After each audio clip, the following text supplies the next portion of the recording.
This month over in my Make Your Mark membership, we are looking at abandoned work and unfinished work and pushing them forward into finished pieces or revised pieces. So I did this painting for a demo recently, and I thought instead of just stashing it in the pile that I would get it done, get it finished up.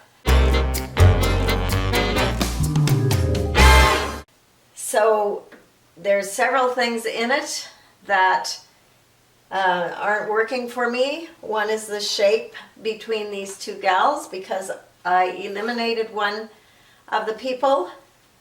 I got a little bit of pressure from the audience there, and so I eliminated a person, but I don't like this. And not sure if she's looking down or if she's looking over her shoulder. Not sure about the boot colors, maybe some of the leg colors, maybe her hair color.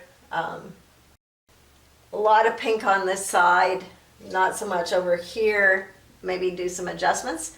So I can't decide everything in one go. What I always tell my students is decide on one thing and correct it, because sometimes when you correct something or change something, it can affect the whole painting, and the other things that maybe were bothersome just miraculously disappear. So let's get started. Grab a cup of tea and watch along. If we haven't met before, I'm Pat from Scrivener Art and Design on beautiful Vancouver Island in Canada. Thanks for watching and enjoy.